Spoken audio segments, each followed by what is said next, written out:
Hello and welcome back to Poliver, a BMX podcast with Chris Doyle. This is my interview with Darryl Tocco. And if you are seeing this, then you are watching us on YouTube.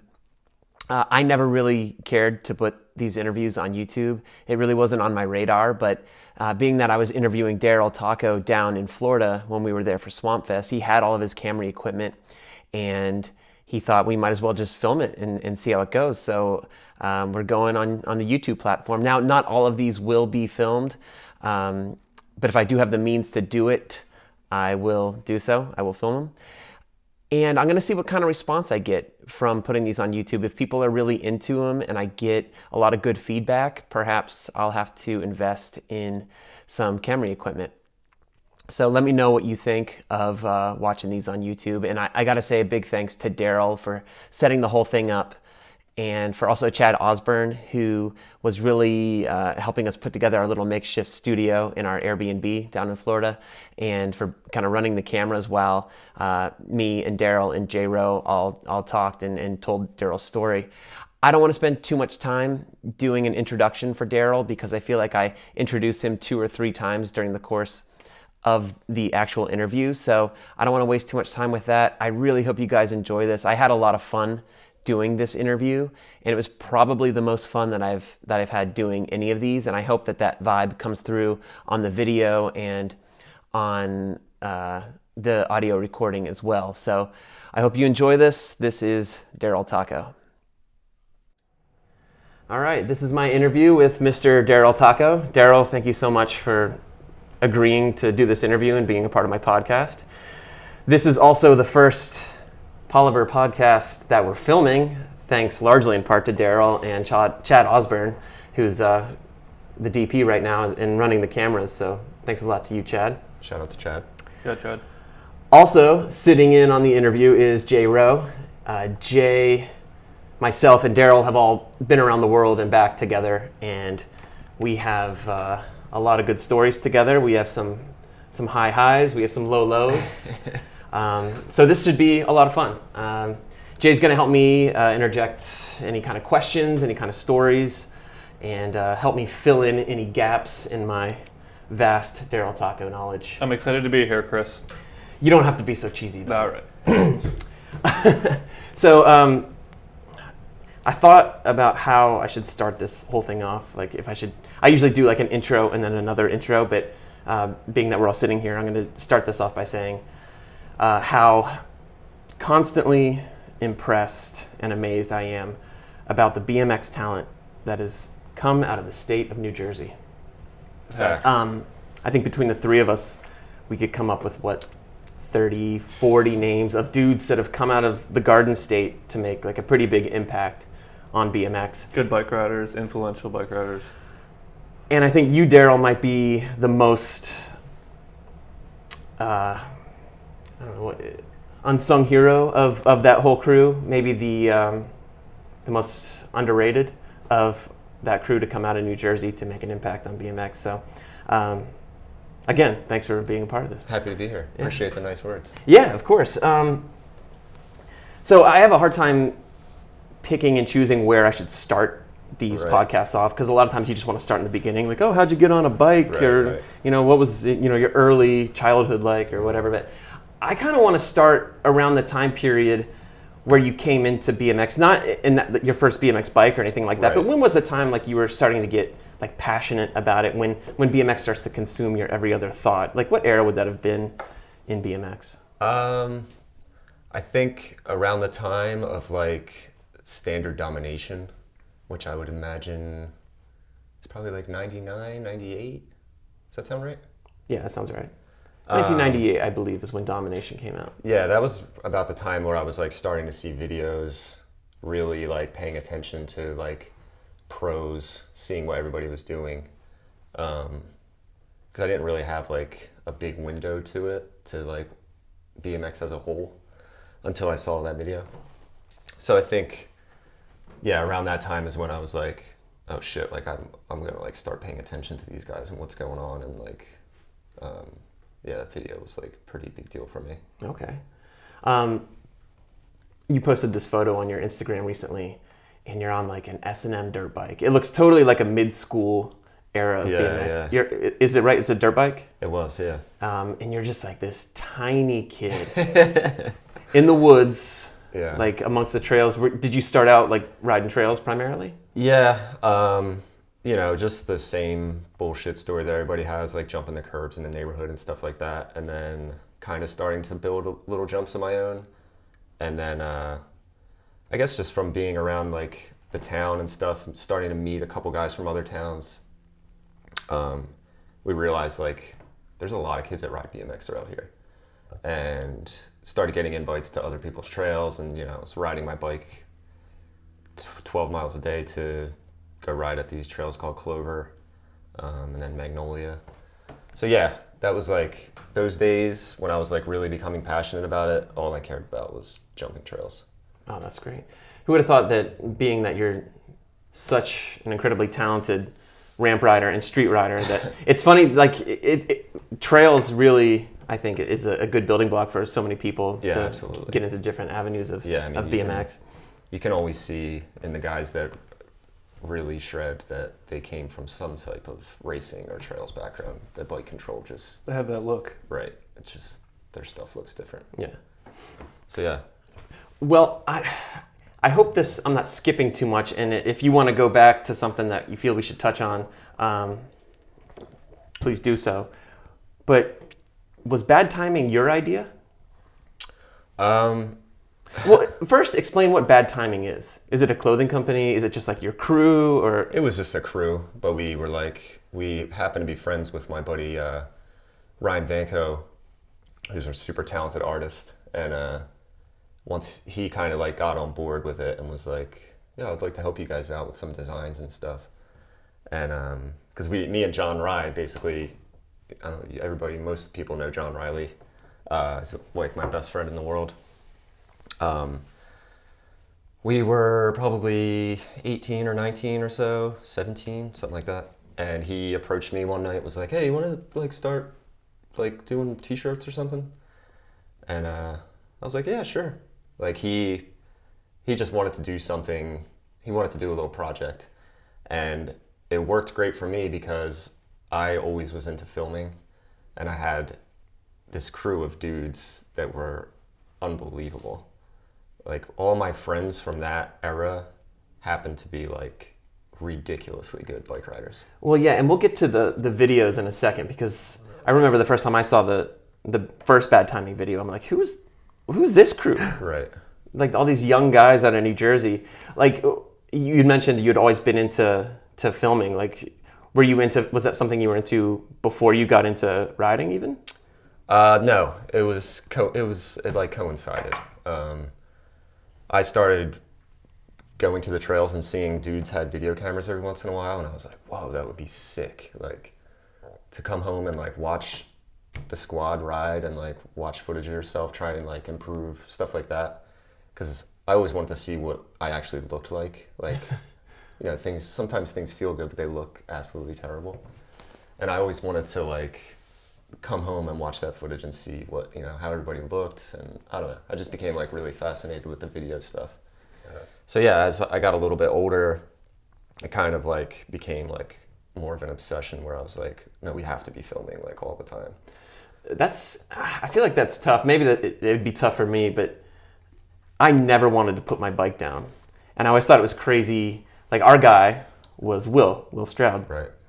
How he would like put his bike down, pick up his camera, let's film some stuff, guys. And I'm like, how are you getting anything out of this? Like, right. I'm the one, you're filming me and I'm going to see my footage, but like you could tell he was like super passionate about it and super into it. And it kind of sounds like it was similar for you as well. Like, yeah, it's just, I don't know, after a couple laps and dudes are shredding, there's like, I don't know, there was a feeling like, oh, I should be documenting this. These guys are ripping. Yeah. And who was like that original squad on Bad Timing? So originally it was me and John Rye like started the project, and we're like, all right, we're gonna like, get our best friends together basically. It was Jeff Slattery, who is like a legendary, shout out to Jeff, everybody knows Jeff is. Yeah, I think everyone that's watching Yeah, or listening would know who definitely. Jeff Slattery is. So Jeff was like kind of the young kid. Like when we started Bad Timing, he was like 14. He was just a baby, but everyone knew like he's gonna be a dude. And then it was Chris Larson, who was also like kind of an underground East Coast legend. Was Larson the one that could do all the sub-rail tricks? Yeah. Yeah, Dude, that dude was ridiculous. Like he was like cutting edge sub-rail Like rider. Frymouth style Yeah, stuff. yeah, like 270. He actually like Frymouth was a big influence. Like the 270 over ice back over on the sub-rail, his Etnies ender. Like Larson learned that and learned it to fakie, and we were like, what the fuck? Like, so yeah, Chris was like just ramp, like unbelievable. Then we had Micah Gurkis. Shout out to Jimbo. He was also just incredible all-around BMX rider. Great dude, always fun to travel with. And then who else? Colin Holiday was like kind of in the mix. He had those crazy ramps in his backyard. The banana ramps? Is that what it's Randy. called? They were called the Plague. Okay. Randy Brown. Randy wasn't a part of the original cast, but he became like really close with us really quickly, and then then he was like on. D-Hart wasn't like technically on because I think he had like a conflicting sponsor at the time, but like D-Hart, was one of our close friends, and he ended up filming a part for the first video and stuff, just because he was the homie. Grant McVall was like a Lakewood local shredder. Super good guy. I think that rounds out like the early crew. Was Aaron Smith? Aaron Smith came later, huh? Aaron Smith came a little later. So like, once we got old enough to start traveling, that's like all we did was, save up enough money to like take off work for 10 days, and we would all get in whatever vehicles we could and just get out. So New Hampshire, we started going up to New Hampshire a lot, and became really good friends with like Lee Hopkins, Brad Jameson, Joe Grogan, and then Aaron Smith. And John Riley actually asked Aaron like one day at Hopkins in Park, like, hey, you want to ride from Bad Timing? Because I was like too nervous to ask. I figured Aaron just like kind of flexed on you guys and like, put me on the team. On. No, but yeah, Aaron kind of jumped in there later and filmed a part for the second video. But it was just like a collective group of friends that just wanted to travel and shred together. Right. Well, speaking of traveling, and Jay, I think you probably have a similar story to the one I'm going to tell. It was like, I know for a fact it was 2003. It was early in 2003. Wow, you remember the year? I'll tell you why in a second. I'll tell you why I remember the year. It might have been this same trip. I Um, don't know if you guys ripped it down to the floor. Nah, those were separate. anyways, I'm at the Flow Skate Park. And the reason I was in Columbus, Ohio, because I went out to Columbus to buy a car. The 2003 Audi Avant just came out, the new you told model, me this story. showroom floor. That's right, I was doing okay in 2003. Yeah. So I go out to Columbus to buy my car, and while I'm there, I figure I might as well hit the Flow. That's how I know it's 2003. And in walks this crew, like these young guys, and I'm like, who the fuck is this? And I knew Slattery. I was like, oh wait, I know that kid because I'd ridden Nam with him when he was like 14, and we were blasting through like Hamburger Hill, this tiny kid. So I knew Slattery at least, but then I was like, I don't know any of these other guys, but you guys looked super badass. And I'm like, whoa, and it kind of like shrunk me down to size. I was like, damn, That's insane. this is a solid crew. And one trick that stands out in my mind is you hit the sub box and you did a bar spin to Fufanu to ice pick. So fluent. Like you don't picture someone putting a lot of style into that, but it was like, whoosh, bam, psh, and like, it's like that's how you were turning around to get back to the spine area. I was like, sorry guys. I should have my phone off. Anyways, so yeah, I was like, who the fuck are these guys? And then we talked for a second, I think. I was like, yeah, I like your style, dude. Oh yeah, that like fucked me up. Like, I think I was walking to the Gatorade machine, and you were already there, and I was like, oh man, this is gonna be crazy. Like, you turned around, and I probably like just put my head down, and you said something like, hey, what's up, man? "You're really smooth out there," and I was like, "Whoa!" Like I was stunned, because in our minds, we rolled up and we were riding or whatever, but then you came over to the box jump session and you were like just ripping. Well, part of that, I probably wanted you guys to really like me. I had to turn it on a little bit. Yeah, because he was 3-whipping, like it was on. You want the hardcores to like you as much as you want your fellow pros and sponsors. Trying to get the respect. Yeah, trying to get that respect. Yeah. But didn't you have a similar story? Like, yeah, we were in Rochester, New York, Extreme Skate Park back in the day. At this point, I was probably 16, just like a random kid out there. Yeah. And I like vaguely knew of these guys, but not really. And then kind of like tied it together once they arrived, and just had the look of that time, like right before the look came. So they had like the super tight t-shirts, like questionable girl jeans /tight, the black haircuts, like the cool band tees, and just they put out the I think Standpoint was the thing that one of the first like promos went in. Used the Blood Brothers. We were just talking about this. Used the Blood Brothers song that at the time we were just like everyone was tripping out over bands like that, and it was just like exactly what we were looking for at the time. Like Dead Memory was kind of popping a little bit at a similar time, and like we were super into that. Yeah, like, actually, thinking back to the D-Hart thing, he was on Dead Memory, and that was the conflict. And like that at that point in BMX, like everyone was kind of like rocking like black t-shirts and everything was tight, and these guys just kind of like showed it how it was like supposed to look.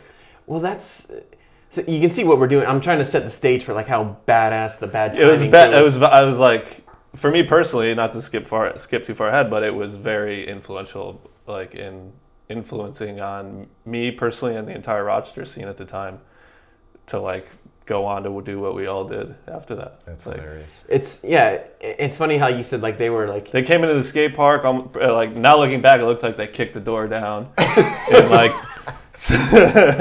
Blood Brothers are playing in like in the car out back, and like they all just started ripping. Darryl did like one of the bigger foo-fa-noos that was like able to be done at the skate park. And, of course. I got ABD'd by Doyle actually. And dudes were just ripping, and their bikes looked cool. You know, just everything. They just had the swag. Yeah.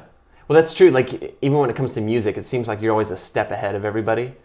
Like if I go on a trip with you, I'll hear some music that you're playing, and then I'll go home and I'm listening to that music. People are like, "Where'd you hear this? How are you finding out about this new music?" And I'm just like, "Oh, go on kink trips," and I hear Arcade Fire for the first time, or like Band of Horses or whatever else. That's funny. And I take it back to PA, and I look like the hero. Right. But so yeah, bad timing. That first video was fucking badass, especially for being like just kind of like a scene video. I mean, you're just highlighting your friends. Right. There was new like superstar talent that I can remember. I guess D-Hart was D-Hart had a name for himself already, and Slattery was starting to buzz around the East Coast. But yeah, most of we didn't have any hookups for the most part. Dudes were just ripping. And the music was good, and the vibe was cool, and like we couldn't tell if they were smoking weed or not, but it was cool if they did or didn't, and it was just all had a really cool vibe. And like South Jersey was like highly influential actually in like a lot of different things. It was like music. I don't know about skateboarding, but BMX for sure. Yeah, I feel like around that time, we were all super into music. We were like scene kids basically. So it like kind of just fused it together with the way we wanted to ride, the way we wanted to look on our bikes. It was just, kind of all came together at once. Was there a lot of influence coming out of like Philadelphia? Because I feel like if you're from South Jersey, a lot of influence comes out of Philly, where if you're from North Jersey, you're like New York City inspired. That's true. I think at the time we were on our own shit.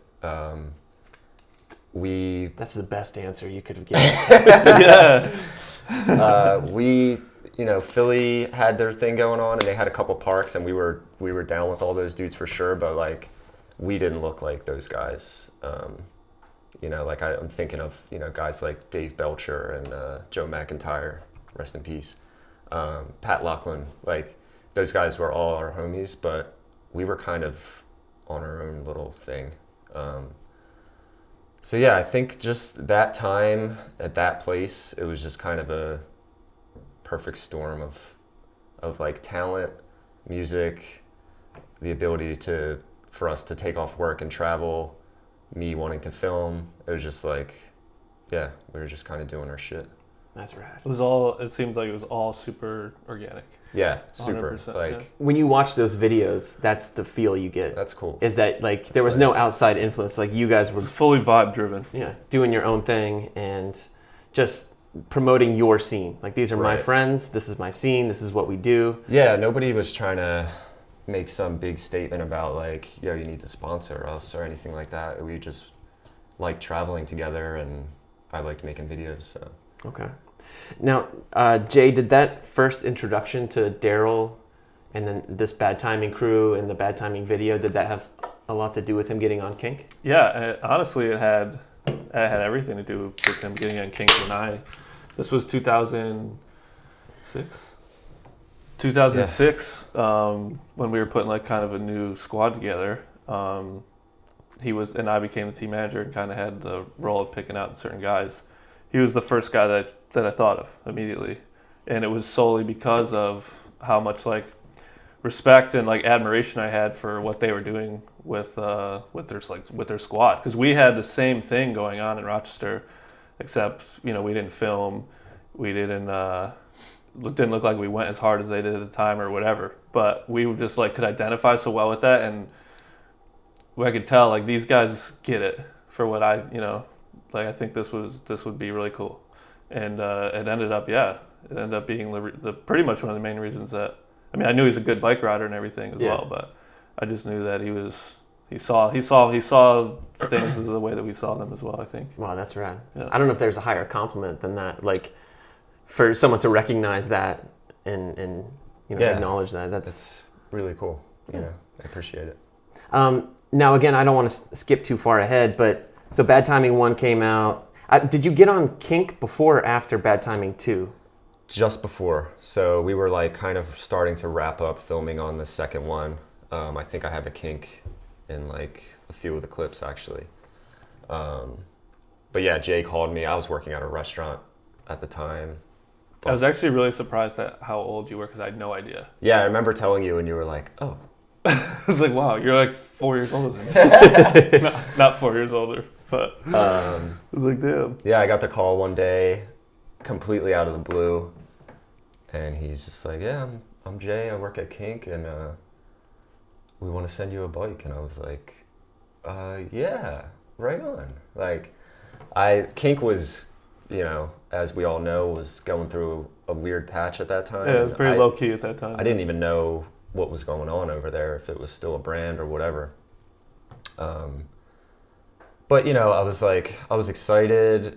I remember talking to Van about it. I think I asked him like, what do you think? Is this is a good idea, right? And he was like, yeah, absolutely. Like, so yeah, best phone call in my life, really. Yeah. Well, and I like that your reasons for wanting to sponsor Darryl, and that I hadn't even met him in person either. But again, it wasn't like besides that random. He's some badass bike rider. It's like, oh, we like what this guy's doing. So again, I think that that's how much. Yeah, when you find something like that in a team rider that you're looking for, you end up getting a relationship that's lasted 12 years plus. Right. And I remember there was some obscure props commercial, some Kink props commercial, and I remember like you had a clip in the commercial. Yeah. And there's like Ryan and Wong clips. Yeah. It was like old team, and then like, oh, that Bad Timing kid is on Kink. That's pretty sick. Huh.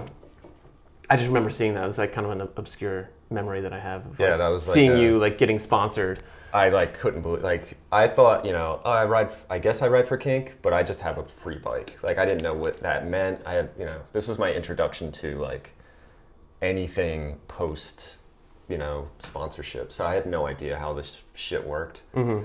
But I remember like Jay hitting me up and saying like, hey, can you send us a clip for a props commercial? And I was like, whoa, like I'm going to be in a props commercial. Like this is like, then I was like, wait, I'm like on the team, So yeah, I sent him a clip and then like, sure enough, it came out and I was like, whoa, like, I like ride for Kink. How'd it feel when you had that back cover doing the wall ride to bar spin? As a 270 bar, actually. 270 bar. No, okay, no one ever knows what that photo is. It looks like you're coming out of a wall to me. It was just a truck on a little bank. It was actually my first truck ever. Shout out to Jeff Allen. But yeah, a lot of people never knew what that ad was. But yeah, like when that happened, With the Phillies hat. yeah, Yeah. I had a bio, at the end of the magazine, and then the back cover. Toboggan? Was it toboggan on mini ramp? No, it was a bar spin over the Bobby Fischer Gap in Philly. Okay. Man, I'm really messing up. Well, Well, yeah, and Navaz wrote the bio, right? Yeah, he did. Okay, I got one thing right. So yeah, like my first appearance in Ride, I got a bio and a back cover. I was like, oh my God. I've arrived. Yeah. Like, what the hell is happening?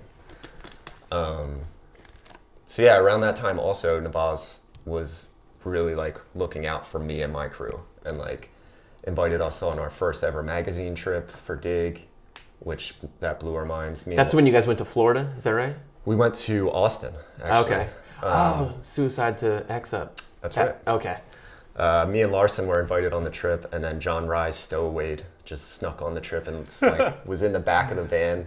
No one even knew. Like he got there, and Navaz was like, "Who's this dude?" I remember like he did Standpoint with local Shredder, and Shredder was like, "There's just some guy here." This is supposed to be like a professional media trip. Like we just brought Rye.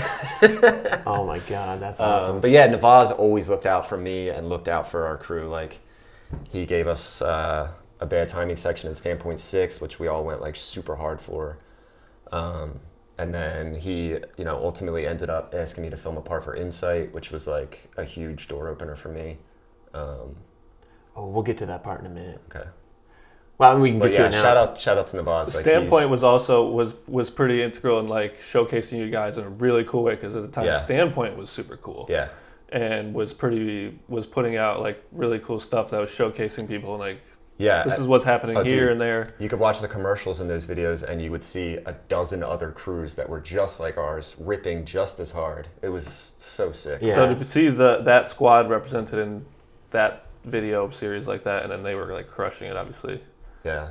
And then I don't know if Megatour 2 was later or... That was before Kink and all that Yeah, stuff. but it was in this like Standpoint. That was around the time that we were filming for Bad Timing 1 and everybody was shredding. And that was because and we even obviously... Again, shout out to Navaz, on Megatour 2, he was like told Rye, like, yo, let these kids ride. Like they're gonna shred. And you at the time you're looking at every single props clip, and like it. And these guys, had standout clips in the Megatour 2 section of Epic section too. There was like, at Vans Park. And yeah, at the Vans Park. I mean, that was our that was our stump. So many things came together at like Mm-hmm. it was good timing, and just it was also natural. That it was really cool to see that happen. Yeah. It sounds like everything was just kind of lining up all at once.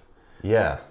That's after pretty rad. after we did the first video, we got like a really good response to it, and people were reaching out to us. I remember like Bob Skirbo like calling me when the second video was ready, and he was like, yo, we'll take as many as you want to give us. And I was like, what?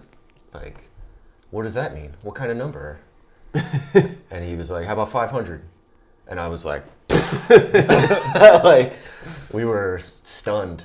So yeah, it was just, you're right, like everything just kind of... He wanted 500 copies of the first one or the second one? The second one, Okay. to like distro. The second one was super good. Yeah, I always preferred the second one. Like, I think in the first one, I was editing wise, I was like taking it really serious and like trying to make a super epic video. And looking back on it, it's kind of OD. But like the second one is like, was supposed to be like good vibes, fun, just like relaxed. I think Japan got super stoked. They ordered tons of those videos. Yeah, motocross hit us up. Like, yeah, I just had like people emailing me from all over the world. Like, People were just into it. I just, It was I couldn't believe super it. relatable. Yeah. but Relatable. That's Yeah. the word I'm looking for. Like everything you guys were doing, relatable. Yeah. To scenes all around the world, Right. obviously, if they're Yeah. ordering copies in Japan and Yeah, wherever we were else. stunned. I remember I've asked you a couple times now for a copy of Bad Timing 2, and you're like, I have one copy left. And Yeah. it's in the plastic. I'm not giving it away. Yeah, that's pretty much all I got. Fair Still enough. have some of the first ones, but yeah, the second one blew out. But that second one, I remember the soundtrack was on point. Yeah. And it had the same feel as the first one, which I loved. But it was still, you guys were still relatively underground. I'd never heard of Aaron Smith, Mm-hmm. and he's writing to that Van Morrison song. Yeah. dude, that Good tune. Yeah, and there's like the Temptations are in there, and like Yeah, it was. I think the first one, I was like, I'm gonna put the music in that we listen to, like for the most part, like kind of like Pretty Girls Make Graves and Modest Mouse, like all these like kind of hipster, at the time bands. And the second one, I was like, I need to like make this a little more listenable, and like we were all into like soul music and old like Motown shit. So that's kind of where the direction of the video went for that one. Right. Was it that video that D Hart wrote to Bernadette? What song? What video part am I thinking of? Or maybe it wasn't Bernadette. I don't know. I thought he wrote to like a Temptation song. D Hart only had he just had some clips in the mix section for the second video, but he had a full part in the first one. So you're probably thinking of maybe like 2x4 or something like that. I'm trying to remember all your video parts and magazine stuff at once, and I'm like, it's a heavy discography. Yeah, but sick stuff. Now I might go back a little bit further, and this is just something that I've noticed from knowing you for a number of years now. Were your parents always super supportive of it, of BMX? Yeah, hardcore.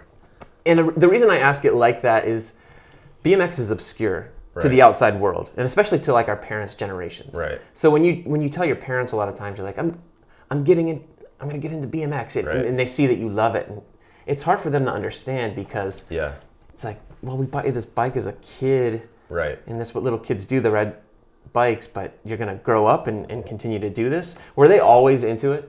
Yeah, I think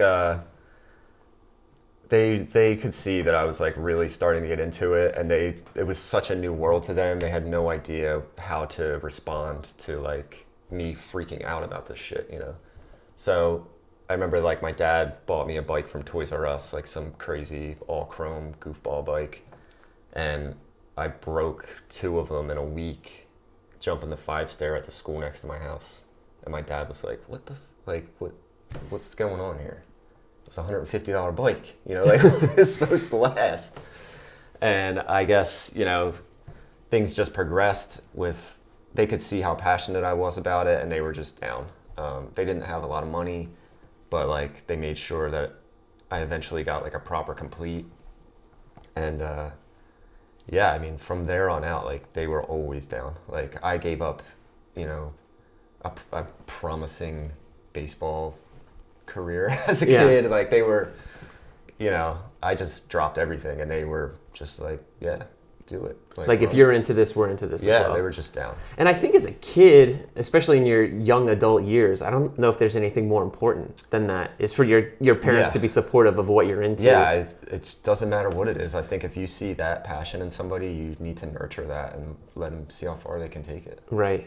I've been on countless kink trips with you where like your parents just show up. Like we're doing some shitty demo in the parking lot, and it's like cold and it's rainy, and like no one really shows up. But my dad would drive 2 hours. But your mom and dad are there, and they're like, "Oh, hey, Chris, nice to meet you. We're Darryl's parents." I'm like, "Oh my God, you guys came to this?" Or it's like Rochester, and it's the end of a trip, and we're all tired. No one's really riding good, but your parents drove like 8 hours to come check it out. I was like, "Man, you guys are dedicated to this." I always thought that was really rad, and that was really admirable. And they bought me dinner on a couple occasions, so I was very appreciative of that. And my dad loved you guys, like you two especially. Like I feel like he was pretty close with, and like he called Jay his third son. Like great people. Just, oh, dude, Tacos. I know. They were just they were always so down. And once it became apparent that like I could maybe start going on some trips and stuff, I was in college at the time. And I told him, like, I think I want to quit school, like, and try and go on some of these trips. And my dad was like, yeah, like, you hate school. Just run it. Right.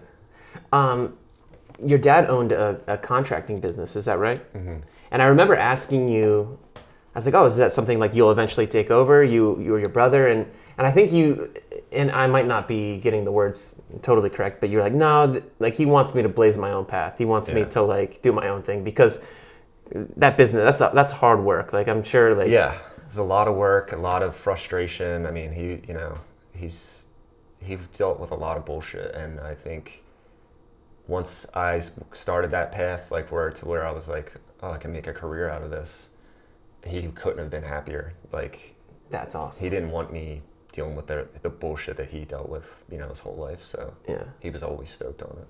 Well, that's rad. And you also, we can't leave out Brett. Yeah. Was it Brett just wanting to be like Big Brother? Yeah, I think he just kind of followed in my footsteps, and for a while it was like just kind of little brother syndrome. But then he turned a corner and just became ridiculously good. He's got a really wild style, as you both know. Seen it. But he can do everything. He rides anything you put in front of him. He's an incredible bike rider. He just the path just didn't find him necessarily for the pro sponsorship stuff. Right. It was close. Yeah, he almost got on Stolen a couple years ago, and he tore his ACL like that week. Oh, man. Like, I remember the guy Sam calling me like, "Hey, what's your brother's number?" And I was like, "Yes, dude." Like, it's going down. Like, maybe if anything, like maybe he'll get a year of cool trips with pretty solid crew over there. And yeah, he tore his ACL that week, and it was like, damn it, just missed it. Well, and it was nice having a Tocco on a couple of the trips that could do consistent tail whips. Yeah, I mean, He does a lot more tail whips. drives me insane. I remember seeing, I think it was in the Bad Timing 2 video, and he's doing tail whips at the MLK banks. Yeah. I was like, oh wow, Brett's killing on the tail whip games. Yeah, he's kicking them both ways and shit. He rips. He could do opposite whips too? Yeah. Oh my gosh. Yeah, he rips, man. Is he still riding at all? Oh yeah. Yeah. Rides all the time. He was out with the squad in January. He's here. He's at Swamp Fest? Yeah, he just got here. Oh man, who isn't at no kidding. fucking Swamp Fest, right? So, okay, you're on Kink. Kink, as you mentioned, is kind of like in a weird spot. Yeah. Some new members get added to the team. Enter Doyle. Well, I'm not. New members get added to the team. Not even new members, but like Sean gets bumped up to pro. Yeah. There's a few guys that come on to the AM team.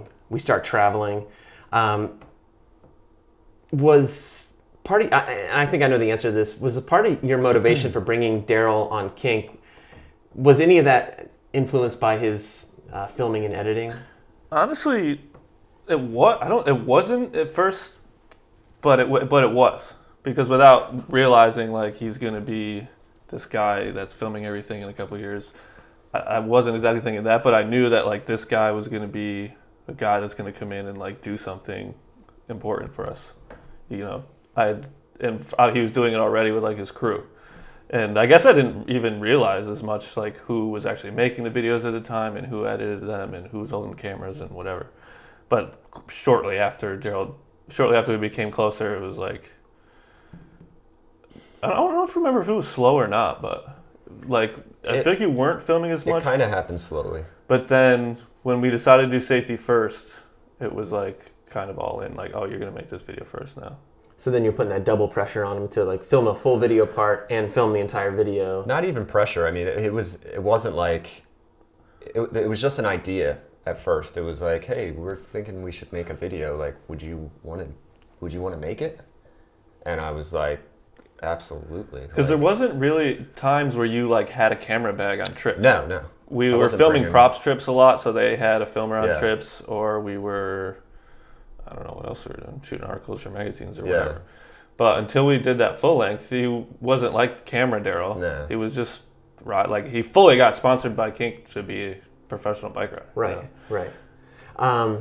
Yeah, because I remember doing like safety first, and like occasionally we would have a different filmer, or you had to like set up the camera, like, okay, I'm gonna do this trick, just press the button. Right. And there was a couple times, like I remember Talem laced up a good clip of you doing the manual to 180 to backwards bar down the rail. Yeah, he killed that. So occasionally, like, you would turn the reins over to someone else, probably pretty apprehensively. And occasionally we had Walter, but it seemed like I never envied your position in having to do both roles, but it seemed like you did it so well. And I guess that's like, you kind of just evolved into that position as it was. I was kind of already in that position with my friends at home, so transitioning into doing it with you guys was just like, oh, now I just do it with like the baddest motherfuckers on the planet instead of like my homies from home, you know? So it was just, yeah, it just became like a natural thing. Like, and that was really a turning point for my life because I was still working. Like none of us were getting paid. And when Jay asked me to do that, I was like, well, like, there's no way I can make this work with my job, you know? And he was like, well, how much would it take for you to quit your job? Oh, that's such a good question. And it was like, yeah, it was one of the coolest things I've ever heard in my life. That's everything you could ever want to hear. So yeah, I'm like thinking like, holy shit, I don't have to work for a year. You know, we're gonna film this video for a year, I don't have to work. And then like, even when it was started to wrap up, I was like, I remember having a conversation with Jay, like, I think I could honestly probably just go get my job back. Like, I left on good terms. They're good people, blah, blah, blah. And he was like, no, bro. Like, we're keeping this going. Yeah, like you're going to let Darryl live the dream for 1 year. Well, yeah, like, I'm not, like, again, I'm still new. I don't understand how any of this stuff works. To me, I was catching a salary to make a video, not, like, be a professional BMX rider. But then, like, you know, Jay would kind of explain things to me, like, well, no, this is how we're gonna roll this shit now. Like, you're gonna run this video program and get paid to be a rider and get paid to be a video guy. Maybe after Safety First, we were started to think a little bit more, like, videos started to become put out like a little more regularly, I guess, online. So we're like, okay, maybe we need to have a video guy around more. That was around the time where it really started to be beneficial to have someone full-time that could do your media and stuff like that. Yeah, I guess. And the brand was thriving already. Yeah, and we Darryl was on all the trips already, and it was just worked. It was just another thing that was super natural, super organic. And just worked out. All the homies would hold it down if I wanted to film a clip. Jay, whoever, like we just made it work. Even with all your filming responsibilities, I don't think you're riding ever slacked. Well, yeah, that's the thing that's always been most impressive is that to make a video and then also put out a part in the video that, you know, is very respectable and you know liked as one of the top. Oh, I love a Darryl Tocco video part. They're always like super well thought out and like well planned, and I know that has a lot to do with you know, being, you know, behind the camera as well in front of the camera a lot of times. Yeah. But like I really loved, and a part you already mentioned was the insight part. Like that's one of my favorite Darryl Tocco parts. That's funny. And it's not because it's like this hard hitting like banger, banger, banger, banger. No. But it's like you watch it and you're like the music and the editing and the writing just all go so perfectly. I have that song on like 10 different playlists, and I think I send you a clip. Funny, I get hit up about that song a lot. That was a breakthrough part. You know, the Sonic Youth. Yeah. Incinerate. Yeah. Well, I guess shout out to Navaz. Yeah, Navaz. You know, he's really good at making people look good. Well, even like and I've watched you like at a spot before and how you kind of piece things together. And again, it's not like total banger, banger, banger style, but like it's solid riding all the time. Yeah, I'm not. And it's always really creative. Yeah, I think I haven't ever been like the wildest street rider or wildest rider in general. Like I've just I tried to like kind of be creative, like you said, and like utilize spots the way that I think they should be used and stuff like that. So, I mean, I had a lot of influence coming from guys like D Hart and you know, the New York guys, Edwin, those dudes. Like, not to mention having one of the most respected bar spins in the game. Yeah, most definitely. The bars have nice bars gotten me through the. And the inside part had so many bars So many, in and out stuff, and that was the first time that people had really been like overloaded with bar spins in a part. Now it's total commonplace, but at the time it was like, this guy does a lot of bar spins. So it was something, but it was something that you either were into or maybe you hated it, but you were talking about it. So there was a lot of buzz about like this fucking bar spin guy. Yeah. But yet, if someone puts out a trail part and does 1,000 kickouts in a row, no one really says much. But it's expected. But now, you know, now kids are throwing. Right.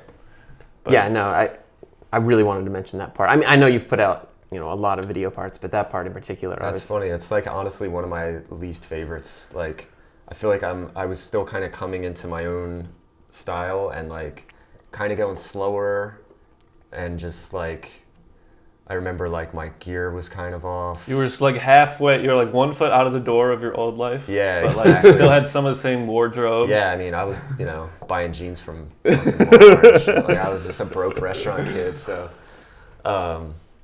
yeah, I think there's definitely like maturation over the course of like my parts. Like I, always tried to like kind of refine each part as I went, kind of deal. Well, you Which said I'm that sure tons of people look at it the same way. You said that was one of your least favorite parts. What was your most favorite of yourself? I think safety first is up there, honestly. I feel like I was like feeling really good on my bike, riding faster. The song was like one of my favorite songs ever. And I always like the safety first part. That's another thing with Darryl. Safety first was for us really important and special project. It was one of the first projects we did as like kind of the rebirth. And we were all really excited on it as a brand. He kind of like proved himself right off the bat. Like, I could take this on. Yeah. Yeah. Oh no, I definitely think that was a turning point in so many of our lives. Yeah, for sure. And the brand in general. So. I mean, we were safety first. We started those trips in North Carolina or Atlanta or wherever the hell we were in the States. We were in the van. And Caravan, like the minivan. A shitty van. And then, 6 months later, we're in Taiwan, we're in Australia. Like, things changed quickly. Yeah. And I don't know, I mean, not that the video had anything to do with that, but it sure as shit didn't hurt, Like, oh, yeah, absolutely. We found ourselves, in France. Right. Sleeping in a condemned house. Jesus. I was just thinking, I'm trying to, like, think of all the thoughts about, oh my gosh. About traveling with you and being on trips with you. That was a super memorable one. We, I'll kind of lead into the story a little bit. We were in France. We were on a trail trip. It was right after, was it the Feast contest? Yeah, it must have been, yeah. French trail trip. And we go to this party at this house, and there's tons of people. We're still kind of jet lagged, and we're like, yeah, we want to get out of here, and where are we staying tonight? And our French tour guide, was it Niles? Niles from Untitled Chapter in France. Shout out to Niles, great guy. Great guy. And this is not a slight on Niles Not at all. But he's like, oh, you're going to stay at my friend's house. It's just like this. I'm like, it's just like this house? And he's like, yeah, and it's a big, beautiful house. Down. We're like, yeah, okay, we'll stay at a house like this. So he takes us to this house, and it's like they're squatting there. Like, this house was so filthy. And but of course, thank you so much to the people that let us sleep at their place. But man, it was gnarly. Yeah. And the next morning, I slept upstairs, and you guys all slept downstairs with the spiders and the bugs. And you had a hole in your shirt. Yeah. And I'm like, what's that hole about, Darryl? And you go, I don't know, man. I think I was nibbled on last night. It was gnarly. Like, I remember strapped my hoodie like fully tight just so my mouth would stick out and I could get some fresh air. Shoes on. Yeah, shoes on. It was a little grim. There were like daddy long legs like mating under the table, like right next to my face. That was a bad one. So yeah, those things evolved very quickly for us. Yeah. It wasn't all glitz and glamour. No, we had some bad ones. We've had some grimy shit go down. I slept upstairs on the couch, and you guys came upstairs that morning. I was like, how was it down there? And you guys were like, I can't even fucking talk about it. And I was like, oh, that's where I slept. And you're like, that's the fucking Hilton right there. Compared to what we've been through. And you were still covered in dirt. No, we were riding all day. Oh yeah, we didn't shower. All day that day. I ate shit. I was covered in dirt, bloody. Yeah, it was grimy. We were like, let's just fucking But go. we're about that road life. Oh, we put in our time over and over again. Yeah, you got to pay your dues here and there. Oh yeah, we stayed in some of the nicest places you can get in. Yeah. But we've also stayed in Walmart parking lots. Highs and lows, man. Oh yeah. Oh yeah. On that first mega tour, we slept in a Walmart parking lot in Walters. Mm-hmm. We stayed in Walters rig. That was dope though. Back in the day. Maybe you were like coming off of like tour buses at that time, so you were like, okay. But for us, we're like RV. There's a bed. There's a bed in here, dude. I had to go back to grimy life for a little while. You stepped off the DC bus and we're like, oh, what the fuck? Oh man, I gotta get in this. It's wearing a platinum ring. It's true. It's true. That is what happened. But it was good times. Thank God you got on the team because you really elevated our situation. Yeah.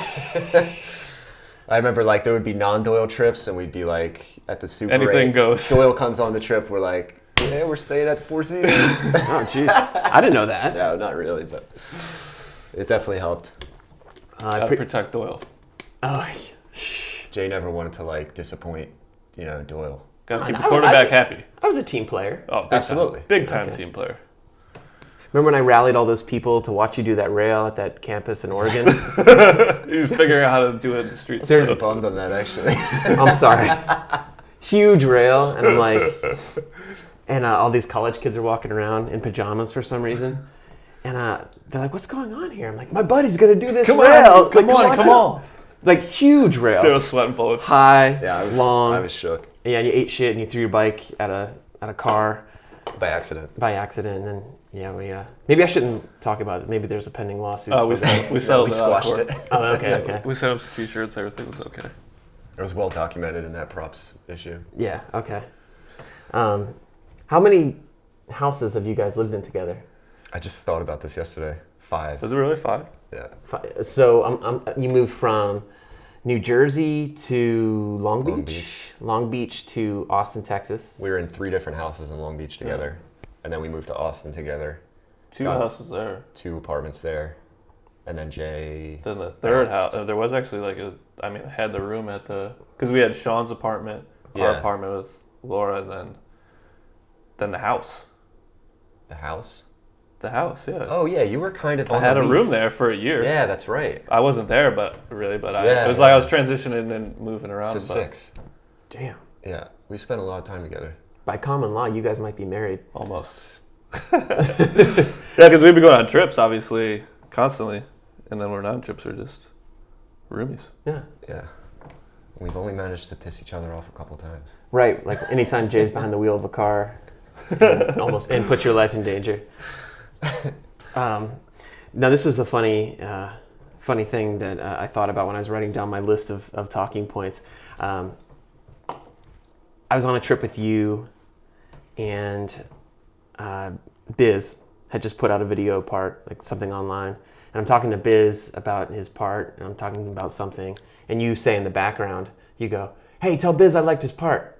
And I was like, "Oh, hey, Darryl liked your part." He's like, "Really? Darryl liked my part?" And I'm like, yeah, Darryl just said he liked it. He's like, "Oh, cool. I don't know what it is about that dude, but like that's an opinion I really respect." I was like, "Oh, okay." High praise. That's high praise. That's high praise. Shout out to Biz, one of my all-time favorite riders.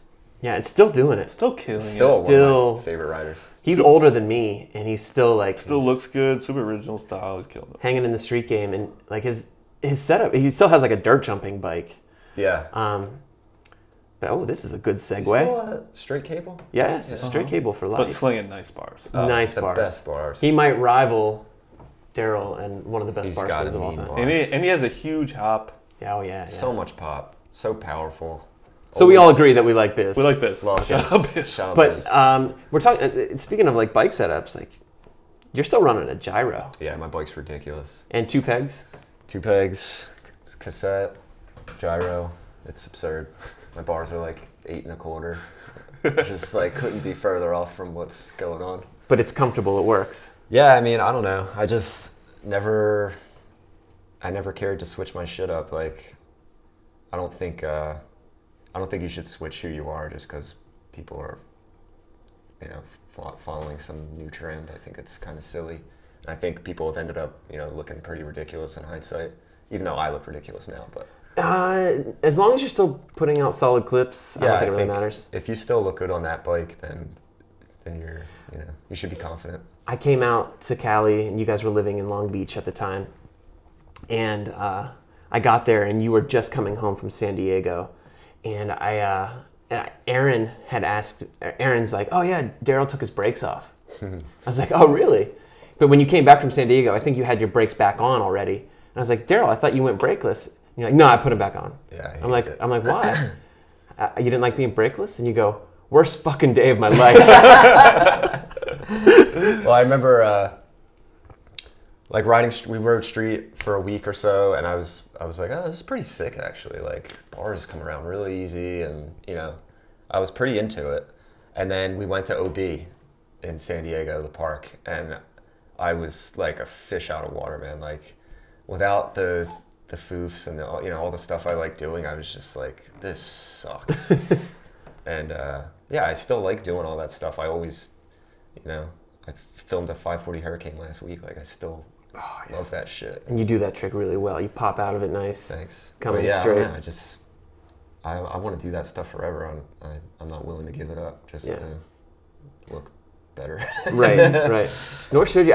I like the way a bike feels brakeless. Like there's nothing clanging around. Everything just feels just solid. The look of it, and it's just Yeah. I wish I could get that look when still somehow have a lever. I wish everyone could transition to being brakeless as easy as Chase Hawk and Dennis Henderson did. Right. Like there was no change. I think they actually got better. Yeah. While making riding harder. Garrett's same thing. Like. Yeah, you could not tell any difference. And I feel the same way about the coaster. I feel like a lot of guys threw that coaster on and they were lost out there for a good 6 months before they started relearning their trick selection and picking out spots the way they should. Because I think there was a bad period with coasters for a while, and it was a learning curve. Dude, yeah, it was bad. Yeah. But dude's got it figured out now. Yeah. Oh, yeah. There's a lot of progressive stuff going on now. Yeah, it ended up being a great thing, I think. Oh, yeah. It's pushing things in a lot of directions. So you're not one of these guys that's like, oh, that shit's... I feel like sometimes when older guys are watching things change, this lame. No, I never want to be that guy. No. I've heard it my whole life, and I know what it is, and it's so whack. Yeah, that guy's hard to talk to. Yeah. So yeah, at one point that you were really killing it as a pro rider. You were and I'm not saying you aren't anymore, but you're riding for Kink, you got on Eclaw, you're riding for Osiris. That's a full deal right there. You got the bike sponsor, the part sponsor, the shoe sponsor. Yeah. You got your own clothing brand. Bad timing. Kinda, yeah. Was there ever a time period where you really just set the camera aside and you were just focusing on riding? Not really. Not post safety first. It was all pretty integrated. But, Eclaw and Osiris at the time, they knew I was holding it down over at Kink video wise, and they knew I had a lot on my plate, and they were always really awesome about just making sure that I was their pro. Eclaw, I never had to bring a camera. They wanted me there as a rider. Oh, and I really rad. appreciate that. Shout out to Paul. Those trips were incredible. We went to some crazy places around the world, and they just let me be a rider and jump curb cuts when I wanted to. That feeling I don't get a lot. So going on those trips was really sick. And Osiris was the same way. They we did a couple little trips, and they just held it down and let me shred. So that was dope. Well, that's right. Yeah. Now it's 2019. You've been in the game for a long time, and this is where my notes stop, by the way. Now we're just kind of freestyling. Let's go. But so now, you just launched. I noticed you're doing a lot of work outside of BMX as well. You just released a film reel where it looks like you directed a couple. Like a rap video. You did some commercials. You have some. You did stuff for what is it? Amazon, YouTube, some big clients. Yeah. So you're doing stuff in that type of industry now. Yeah, it's not so much to the point where I'm directing or DPing, but I'm doing I do event work and stuff like that, and it's cool. The first time. I just never wanted to do anything outside of BMX. I never cared to film anything else. And I remember doing the first thing I ever did was this YouTube party for South by, and Devin Hutchins put me on. Shout out to Devin. And I remember just pointing my camera for the first time at Anderson Paak was there, and he was performing, and I was like, whoa, this is sick. And instantly I was like, damn, I should check out some other stuff. So yeah, it kind of just took me in a little direction. That stuff kind of just falls in my lap. I'm not actively pursuing jobs like that. My main focus is still kink and trying to just keep BMX as a centerpiece of my life. But that stuff's cool. It's a little something different. It's a lot easier than doing BMX. It's not very stressful. No one's getting hurt. No one's getting arrested. It's pretty chill, so it's fun to do. Right. Have you ever had to shut anyone down this just came to my mind because I know I've put you through a lot of stress being at the top of stairs before, and like I know you take it. I don't want to say you take it seriously, but like I think you easily stress sometimes. Like if someone's in a situation where they shouldn't be in it. Yeah, that shit gets stressful, man. I try not to let that shine through, but I think I can be a kind of a high stress guy sometimes, and I think it becomes apparent that I'm stressed, and I hate to think that because I don't want any added pressure on a guy that's about to do something really crazy. Right. But yeah, riding street is stressful, filming is stressful, thinking about your friends getting hurt is stressful, then seeing them get hurt is very stressful. It's a lot. So sometimes my mind kind of envisions like worst case scenarios, which is a bad habit of mine. Right. And it kind of fucks me up sometimes when we're out there. But I try not to like get to the point where anybody's like, oh, I gotta walk away from this because you good, dude? freaking out. I think I'm like, my head moves so fast sometimes where I'm like, oh, I gotta worry about the cameras and like, who's this dude? Like, and it's nobody. It's just some guy walking down the street, but I'm like, just getting a space where I'm like, everything stresses me out, and it's just, I don't know. Yeah. It happens. You think you're gonna win that gold medal this year? In the X Games? No, I think we'll be happy to podium if that's the case. But that group of guys is just bananas. I was going to introduce you as X Games silver medalist Darryl Tocco. It's true. Yeah, you're a silver medalist. That's true. Pretty rad. And it was you and Colt Fake. Is that right? Shouts Colt. That was really rad. In the X Games they are what they are. Yeah. But it's rad to see them acknowledge these different types of riding and put it all in BMXers' hands. I mean, they have like Stu as the producer, and they're allowing you guys to make the videos, and then you get prize money, you get a medal as well. There's like, it's pretty cool that they're giving people a different path to success. Yeah, and it's incredible. Yeah, there was a little tinge in my heart when you guys won a medal. I'm like, man, oh my gosh, Darryl's an X Games silver medalist. Yeah, this is never fantastic. never in my wildest dreams, Yeah, it's pretty incredible actually. Like what Tunney and Stu do with that, and it's literally like head to toe BMX riders in charge of that shit. So, I mean, Stu has got, even down to PAs when we're doing the shoots. Like he's got Kenny Horton helping out. Like, or he's got like Chris Rye doing stuff. Rye's doing editing. No one outside BMX touches that, and that's really sick. Right. Everybody eats off of it. He invites rad dudes that might be overlooked sometimes, that continue to like put out crazy parts that like shock everyone. And I'm like so lucky and fortunate to be a part of that. Well, you've been back now 3 times. This is your my third year. Oh, this is your 4th year coming up. Okay. X Games veteran. Yeah, X Games vet. It's crazy. That's pretty awesome. Yeah. What do you think? Anything that I missed on? Anything that I need to touch on? That we need to touch on as my co-host? I don't know. I think we just learned a lot about Darryl.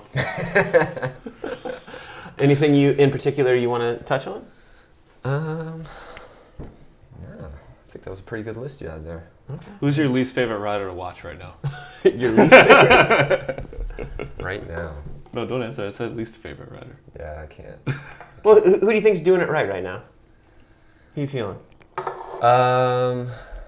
That's a good question. Honestly, I'm still such a fan of like the vets, like Biz again. Yeah. D-Hart. I will watch anything D-Hart puts out instantly. Yeah.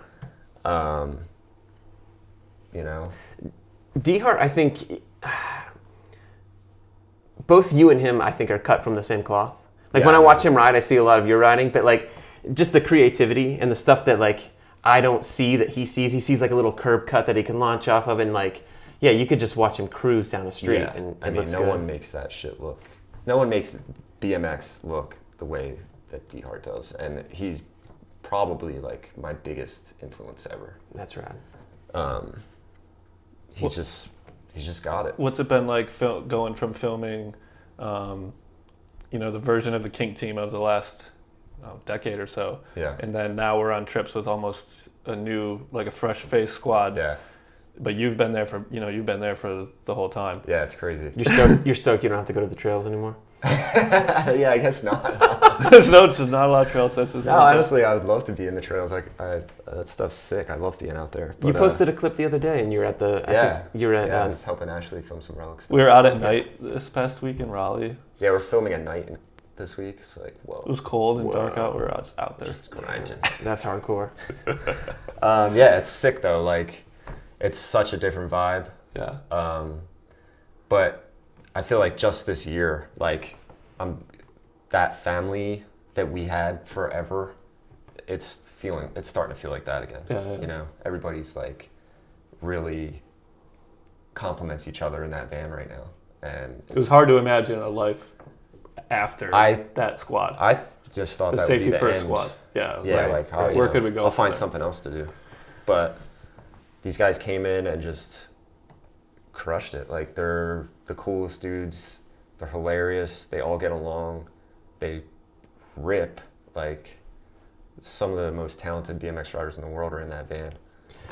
So it's really cool to like transition from like that old family style to like a new family style. Yeah. Like, we miss you, Doyle. That's okay. We've had some good times together. A lot. Yeah, that's I don't know what else to say. That's pretty good. I think that gosh, I totally forgot what I was gonna say. But yeah, I think, and you had kind of mentioned this before, how you didn't sponsor Darryl because he was like the best rider on the planet. You liked what he had going on. I think that kind of says a lot about the current team as well. Like, they're not the best dudes in the world, but they're like super fucking good, and you can be in a van with them for. Gotta have the total package these days. Right. You like being in a van with someone for 10 hours. It's more important than how well you can do bar spin. Exactly, exactly, and I think that comes through. For sure, especially us. We like this. We like to travel, and we like to travel together and film and do the whole team vibe thing, and you got to be able to fit into it. And I think you, Darryl, do a good job of having that feel come out in video as well. Thanks. I hope so. The skits that you guys do are hilarious. This is a new angle for Darryl. It's been funny. I had to get it pretty hardly. I had to be coaxed into it first, because obviously you're really putting yourself out there as a director, producer, whatever. But then I think he's got some pretty decent reception, enough to where he's like, all right, what's next? What's the next skit? Yeah. It's been fun. But yeah, the first one, like, we were in Rochester and they start talking about the boxing thing, and I'm like, no, like, no way. And then, that night I'm, a couple beers in, and I'm like, it would be funny though, and it's like, then it starts like turning into a thing, and then all of a sudden we're writing jokes in Dave's office at 5 p.m. on Wednesday. That's rad. But yeah, it's been fun kind of doing something different. You're going to have to make promo after promo after promo. It's cool to try to mix it up. Yeah. Oh, yeah. Give some people, especially while we're like filming a full length. Like, I don't want these guys having to like sacrifice 2 minutes of their hard worked footage because they got a frame coming out. Like, I mean, obviously we want to see good riding, but we got other things going on too. We got a lot going on. Absolutely. So I guess that kind of takes away my next question. I was going to say, plans for the future. Yeah, we're like pretty deep into this full length project we're on right now. So that we haven't announced yet, really, but fuck it. But you're out there. You're out there working. You're gonna hear about some details about the project coming soon. Yeah, dudes are going in. We got Nathan ringleading. Everybody gets hyped. We got August in the streets. Travis Weiland. It's just good energy out there. Yeah, that's great. It's been good. All right. Well, hey, thank you so much for sharing your story and being a part of this. Happy to do it. Thanks for having me. And good luck with everything. Right on. All right. Thanks, D-Man.